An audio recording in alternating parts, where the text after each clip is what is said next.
প্রিয় শিক্ষার্থীরা, welcome back to আনতাল topic.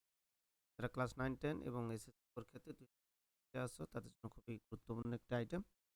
এখানে 5 মার্কস সহজে ক্যারি করা যায়, তবে প্রিফিক্স সাফিক্সের কোনো ফিক্সড নিয়ম হয় না সাধারণত। তোমাদের যাতে ইংলিশ স্কিল ভালো এবং কিছু ট্রিক্স তোমরা যদি ফলো করো, আশা করি এখানে 5 মার্কস তোমরা ক্যারি করতে পারো। এই ট্রিক্সগুলো সম্বন্ধে আজ আমি আলোচনা করবো। ট্রিক্সগুলো এখানে আর্টিকেল, আমরা জানি আ, তা, এই তিনটে আর্টিকেল বলে। এই তিনটি শব্দকে কি বলে? আর্টিকেল। আর্টিকেলের পর নাউন ফর্ম বসে, অর্থাৎ যেখানে শূন্যস্থানে একটা আর্টিকেল থাকবে আন্দার যে কোনো একটি, সাধারণত দায় থাকে বেশিরভাগ ক্ষেত্রে, এরপরে নাউন ফর্ম বসে। দেন বলা হচ্ছে ডিটারমিনার। ডিটারমিনার আমরা জানি আর্টিকেলের অপর নাম হচ্ছে ডিটারমিনার। আর্টিকেলের অপর নাম ডিটারমিনার। ডিটারমিনার পরও নাউন ফর্ম। আজেক্টিভ। আজেক্টিভ কোন শব্দগুলো? আজেক্টিভ হচ্ছে যে ওয়ার্ড দ্বারা নাউনের বা প্রোনাউনের দোষ, অবস্থার সংখ্যা পরিমাণ যায়, একে আজেক্টিভ বলে। আজেক্টিভ যদি কোনো আজেক্টিভ থাকে সেক্ষেত্রে এরপর নাউন ফর্ম বসে, অর্থাৎ যে ওয়ার্ডটি থাকবে সেটিকে নাউন ফর্ম করে দিতে হবে। এখন নাউন তোমরা কিভাবে করবা, এটার জন্য আমার প্লে লিস্টে নাউন এবং অ্যাডজেক্টিভ ভার্ব এগুলো চেনার উপায় আছে। প্লে লিস্ট থেকে বেসিক ল্যাঙ্গুয়েজ স্কুলের স্কিলসের যে প্লে লিস্টটা আছে, এখান থেকে তোমরা দেখে নিবে। প্রিপোজিশন। প্রিপোজিশন আমরা জানি, প্রিপোজিশন সবাই চিনি।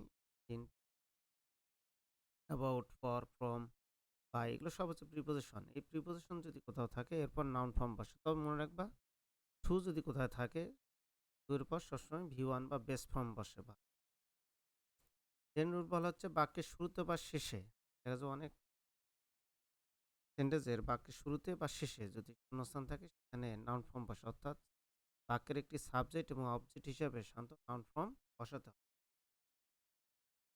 দেন বলা হচ্ছে বাক্যের শুরুতে শূন্যস্থান এবং পরে কমা থাকলে অ্যাডভার্ব বসে। বাক্যের শুরুতে শূন্যস্থান থাকবে এবং পরে কমা থাকবে। এগুলো অনেক ওয়ার্ড থাকবে, দেখবা বা এক্সারসাইজ যখন করবা, বাক্যের শুরুতে শূন্যস্থান আছে এবং পরে কমা আছে, সেক্ষেত্রে তোমরা ওই ওয়ার্ডটিকে অ্যাডভার্ব করে দেবা। অ্যাডভার্ব করার সহজ নিয়ম হচ্ছে অ্যাডজেক্টিভের শেষে শান্ত এলওয়াই যুক্ত করে অ্যাডভার্ব করা যায়। আর তোমাদের যে এক্সারসাইজে যে শব্দগুলো থাকে, শান্ত এই শব্দগুলো এলওয়াই দ্বারাই অ্যাডভার্ব করা যায়। এছাড়া আরও অনেক অ্যাডভার্ব আছে যেগুলোতে এলওয়াই নেই, সেগুলো তোমরা পরবর্তীতে শিখতে পারবে ইনশাল্লাহ। দেন বলা হচ্ছে বি ভার্ব যদি মেন ভার্ব হিসাবে কাজ করে। বি ভার্ব কি করে? যদি মেন ভার্ব হিসাবে কাজ করে, সেক্ষেত্রে এরপর অ্যাডভার্ব বসে। অর্থাৎ বি ভার্ব যখন মেন ভার্ব হিসাবে কাজ করবে, অর্থাৎ বি ভার্ব হচ্ছে আমি, যার, বাজার, যদি কোন সময় কি হয় মেন ভার্ব হিসেবে কাজ করে, এরপর অ্যাডভার্ব বসে।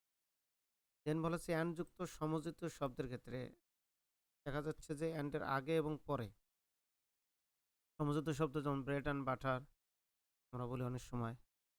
এই অ্যান্ড যুক্ত এনভায়রনমেন্ট অ্যান্ড সোসাইটি, এরকম অনেক শব্দ আছে। অর্থাৎ অ্যান্ডের আগে যে শব্দটি যে পার্টস অফ স্পিচ থাকবে, পরের শূন্যস্থানে যদি শূন্যস্থান থাকে পরের শব্দটিতে, ওই পূর্বের ওয়ার্ডটি পার্টস অফ অনুসারে পরের ওয়ার্ডটি এই পার্টস অফ স্পিচ।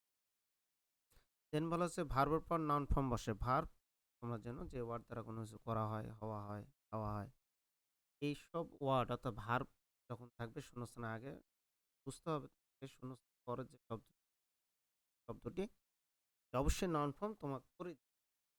নাউন কিভাবে করা যায় আমি এর আগেও বলছি যে আমার চ্যানেলে প্লে লিস্টে তোমরা বেসিক ইংলিশ ল্যাঙ্গুয়েজ একটা প্লে লিস্ট আছে, এখান থেকে তোমরা ভার্ব দেখে নেবে। পসেসিভ সাবজেক্টের পসেসিভ ফর্ম যেগুলো আছে, যেমন হিজ, হার, দেয়ার, মাই, যে পসেসিভ ফর্ম আছে, এগুলোর পর সবসময় নাউন ফর্ম।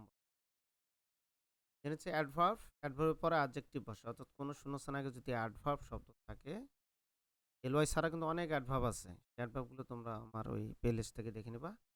অ্যাডভার্ব এলওয়াই ছাড়াও অ্যাডভার্ব আছে। যে কোনো অ্যাডভার্বের পর যদি শূন্যস্থান থাকে, ওয়ার্ডটিকে তোমাকে অ্যাডজেক্টিভ করে দিতে হবে। এখন সেটা হলো এখানে যে কথাগুলো আমরা বললাম, এটা হচ্ছে ফিক্সড কোনো নিয়ম না, এগুলো ট্রিক্স। আশা করি তোমরা এইগুলো ফলো করলে তোমাদের যে 5 মার্কসের মধ্যে 90% এক্সারসাইজে এই ট্রিক্সগুলো ফলো করে করা সম্ভব ইনশাআল্লাহ।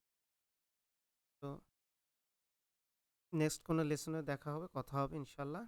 টিল দেন, আল্লাহ হাফেজ, ভালো থাকবেন সবাই। আর যেহেতু পরীক্ষা সামনেই, 2026 যারা এসএসসি দিবা তারা এখন থেকে প্র্যাকটিস ভালো করে থাকলে কোনো আইটেমে সেটা কমেন্ট বক্সে। আল্লাহ হাফেজ। আসসালামু আলাইকুম।